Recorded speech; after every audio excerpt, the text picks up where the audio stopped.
Hey everyone, it's Alex of Coyote Star Astrology and welcome back to my channel. This is my full moon in Aquarius video for the full moon in Aquarius on August 3rd, 2020 Pacific Standard Time. Keep in mind you may need to adjust the date depending on where you are currently residing on planet Earth. Thank you so much for joining me today to talk about this incredible full moon.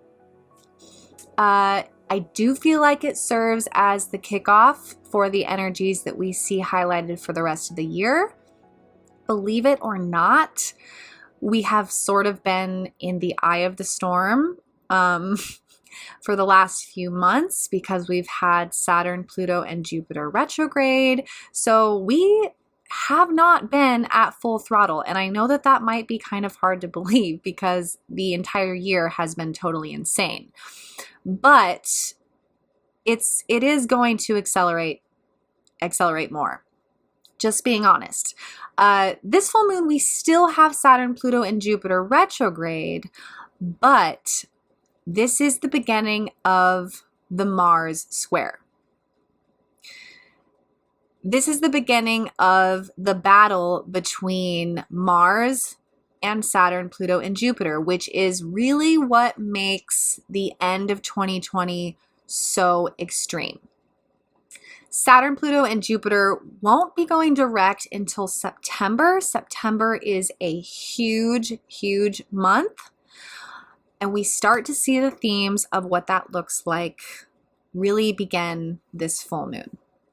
So we're going to be talking about that. And thank God for the magic of astrology so we know what that means for us individually, but also we can sort of start to perceive what we might be seeing play out on the stage of the world for the rest of 2020. But I digress. Let's start with the full moon itself. A full moon is always when the sun and the moon are in direct opposition in the sky, and we see right off the bat very magical divine numerics. We have the sun at 11 degrees Leo in opposition to the moon at 11 degrees Aquarius. 11-11. Doesn't get any more magical than that. And we're dealing with the Leo-Aquarius axis, which is really fun because Leo deals with our creative gifts, our ability to courageously go after creative self-actualization. I think of the sun over there at 11 degrees Leo kind of like this beautiful sunflower, this sunflower that wants to open and shine and be witnessed and be seen and play. Leo is all about play and having fun in life and bringing those beautiful, beautiful visions that we have out of the dream space and into reality where they can really shine. Aquarius is about the people that see us shine. It's about our peers and our social networks and our communities, social media. It's kind of like spider medicine. Aquarius is like the webs that we weave and the interconnectedness that we experience with those around us. So this full moon is really bringing to light the fire that's burning within us, really wanting to create, and those that witness us in that space, the peers that we want to create those beautiful visions along with. And also Aquarius is about the future. It's about innovation and rebellion.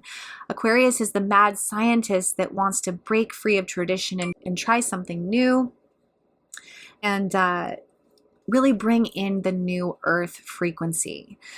So lots of exciting energy this full moon, and we see that there is a direct square to the planet Uranus over there at 10 degrees Taurus. Now, this is very significant because Uranus happens to be the ruler of this full moon. Uranus rules Aquarius, and Uranus is termed the awakener. Uranus is like a shot of Kundalini life force that awakens the planet, awakens the collective, and shatters our preconceived notions of reality to bring us to the next level. Now, this full moon is in square to Uranus. So a square is a tension point, meaning that this might be a breakout and breakthrough moment for certain individuals. It might feel like it pushes our boundaries a little bit, or like there's a boundary that we want to break through into a new dimension of the self. So this is kind of like a level up in the video game, welcome to the next level type of full moon, especially when it comes to friends and creativity. Now, there is so much positive enforcement in this chart for us all to do that. We also have Venus conjunct the North Node, which I'm going to break down in just a second. But I also don't want to ignore and pretend that there isn't an equal, if not more, amount of resistance happening. So if you're listening to me talking, going, girl, I am in a rough spot right now, you're not being left out in the cold, and you're definitely not alone. But let's talk about the good stuff first, and then we'll go into that kind of challenging energy, and, you know, we'll just get real about that part. But first, Venus conjunct the North Node. Absolutely brilliant. I love this aspect. She will be at 26 degrees during the full moon. And she will, let's see, when does she actually do the exact conjunction? Okay, so she'll be exact conjunct the North Node on August 5th. This full moon, she'll be 2 degrees away. So we will be feeling the energy. What does this mean? Well, the North Node is the collective evolutionary path. So it's where we're all going. It's what everyone's unconsciously and consciously evolving towards as a collective. And right now that North Node is in Gemini. So we've talked about this in previous videos. North Node in Gemini is about welcoming differing points of view, welcoming new ideas, and moving away from that South Node in Sagittarius, which represents old belief systems and dogma. So we've been seeing this play out in social media a lot. Mostly, honestly, that South Node in Sag playing out. I mean, okay, so does this sound familiar? If you don't believe what I believe, delete me off Facebook, right? So that's South Node in Sag. If you don't believe what I believe, we can't be friends. North Node in Gemini says, I'm really interested in hearing that perspective. It's openness. It's willingness to see a different point of view. So during this full moon and on August 5th, Venus comes and shakes hands with that space. She walks through the gate of the North Node. So incredible, because Venus is the planet of love and beauty. And when she is in Gemini, she's in her Gemini costume. She's like a little researcher. She's smart, she's bright, she's open, she's willing to try new things. So with her walking through the gate of the North Node, she's tempting the collective to more lovingly explore new ideas. She's seducing the collective to maybe expand those boundaries a little bit. So on an individual level, we will be feeling that in our relationships, in our friendships, in our career, feeling that innovative spark that might allow us to open into new dimensions of our own work, our ability to love, our ability to speak. It can feel like subtle, or maybe even not so subtle, mind expansion day by day by day. My third eye is just opening and opening and opening, and these insights are coming in, and I'm learning more and more and more. It's so fun. Earth School is so fun, right? So we have that beautiful aspect going on. Now let's get to the not so fun aspects. The first one we have is Saturn opposite Mercury. And it's exact. So this is real. Saturn 27 Capricorn in opposition to Mercury 27 Cancer. This can be a feeling of limitation and inhibition. Okay, Saturn in Capricorn is authority and structure and rules and regulation. Cancer is about our feeling of safety and security. It deals with matters on the home front.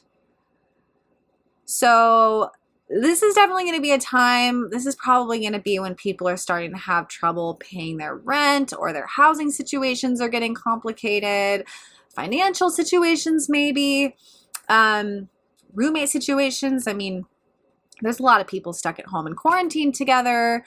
This is a feeling of our feeling of home and family, potentially having some complications, or just feeling like we're under the thumb of the world a little bit in some way. And you know, Saturn opposite Mercury can be a bit of a somber aspect, because Mercury in Cancer is very emotional, just wants to feel safe, and Saturn opposite can feel like the harsh reality of the world. It can feel like limitation and restriction. And the two energies can blend, and it can mean having a serious conversation. It could mean sort of having to iron out details through dialogue in a very grounded and realistic way. But it is good energy for really getting real, taking stock of one's home situation, family situation, financial situation, everything that accounts for our feeling of safety and security in the world, and getting that really clear perspective to make plans moving forward. And you can see how this aspect kind of awkwardly contrasts to the Sun in Leo and the Moon in Aquarius and the square to Uranus, which is very galactic and forward-thinking and rebellious. And then we have Saturn opposed Mercury, which is, you know, it's tradition, and, you know, you're supposed to do this, and worries about the complications of matters in the third dimension, blah. So this full moon definitely carries with it sort of like the energy of the heretic, or feeling like we are experiencing these earthbound limitations, but at the same time feeling a more high frequency element of the self emerging and struggling to break free. Very interesting kind of paradox happening in the chart between those two very different energies. So then we get to the major deal, honestly, that we have going on. And this is Mars in square to Saturn, Pluto, and Jupiter. So let's break this down step by step. A square is a conflict of interest. So Mars wants to do something, and Saturn, Pluto, and Jupiter are essentially trying to do something else. Basic. That's the easy way to look at this. So let's look at what these planets want. I mean, Mars in Aries wants freedom. Mars is our raw primal force in this life. It is the force that drives our hunger, it's our sexual desire, and it's our warrior energy. Mars energy is what drives the warrior to battle to defend the village. It's that energy that has a mother protect her child. Warrior energy. And when it's in Aries, it's super strong because Mars rules Aries. So Mars in Aries wants freedom. Doesn't want to be enslaved. It doesn't want to be told what to do. It doesn't want to be told to wait or stay inside. It wants the freedom to make its own choices.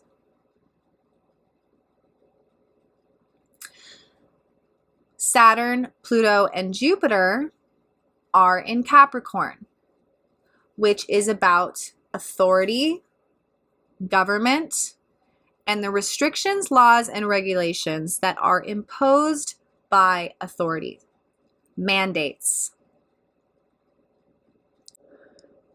So we see a tug of war start to emerge in the chart. During this full moon, we see Mars making its first exact square to one of these three planets. 1919, square to Jupiter. Now, Jupiter is explosive, expansive energy. So in Mars squared Jupiter, this can feel like pretty dramatic energy. And getting Mars and Jupiter together, especially in a square, this can be impulsive, rash, daring.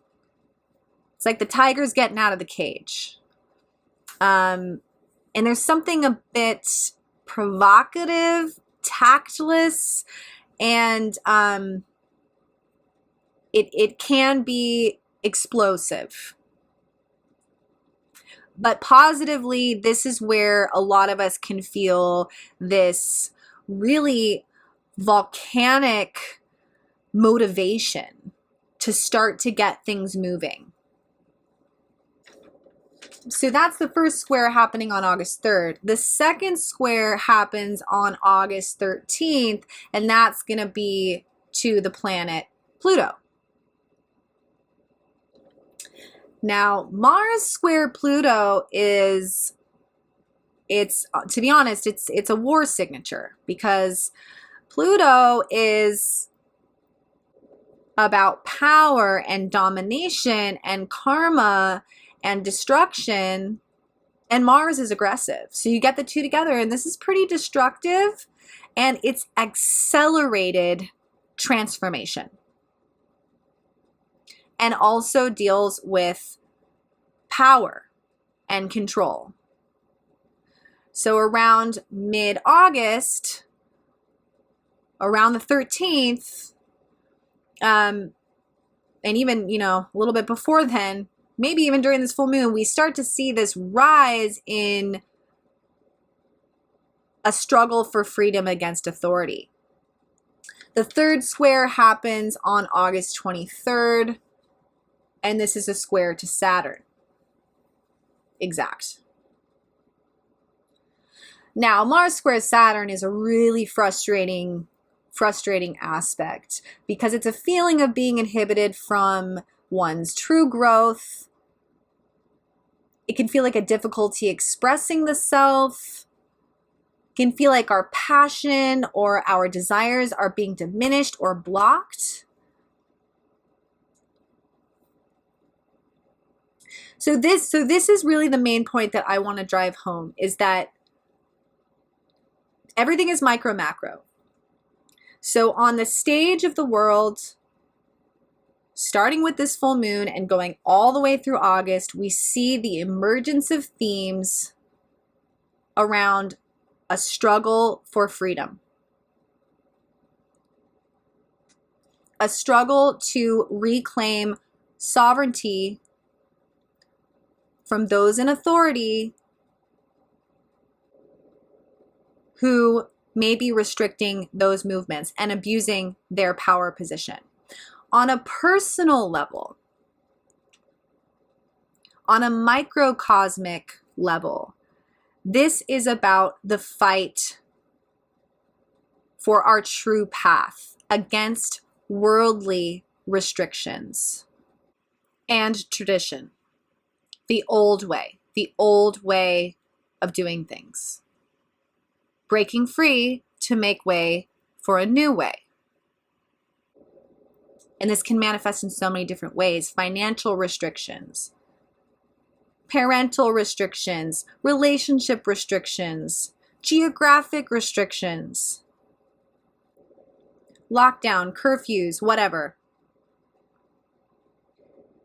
And this fight for sovereignty and self-actualization is an energy dynamic that we see displayed until the end of 2020, with really kind of an explosive crescendo out towards December. But the magic here is that when something is blocked, it grows stronger. When something is meant for us, when something is fated, when something is destiny, there is not a single force in this world that can keep it from becoming ours. And the warrior will fight for truth. So if you start to feel this energy play itself out in August, let it fuel your fire. Let it spark your bravery. Let it spark your passion. And just know that there's going to be waves coming and going of this energy. And we're going to be talking about it a lot on this channel, but this is the first wave. So this is going to be a challenge for each and every soul to bravely fight to defend who they are, free of shame, free of doubt, and free of limitation. But it's going to take some work. It's going to mean diving deep, Pluto. It's going to mean expanding and growing, Jupiter. And it's going to mean discipline and hard work, Saturn. And with that square to Mars, that can make everyone a little feisty. So just remember, this is like, we got to pace ourselves because we've got months of this energy. So this is a really good time to be planning, coming up with a game plan for any goals you may have and any obstacles that you can maybe already see kind of lining themselves up. Use this energy now so that when these 3 planets go direct in September and we explode into this last part of the year, we can flow and roll with those energies with astrology. And if you guys want to reach out to me for a reading, you are more than welcome to do so. Now is a good time. I will put my website up there on the screen so you can reach out to me there, set something up. And I want to link you guys to my Instagram. I do a lot of astrology on my Instagram, especially on my Instagram stories. So I'll put my Instagram up there as well. But yeah, guys, thank you so much for tuning in. Big energy this full moon. And I know it's in Aquarius, but it is bringing so much of this solar ray, lion heart energy, and really reminding us that our friends, our peers, our communities can only witness us fully and support us if we fully open up, if we fully shine. So I hope you guys are able to access that courage and that brilliance this full moon. I'm sending you so much love. Thank you so much for tuning in. And I will see you guys in the next video.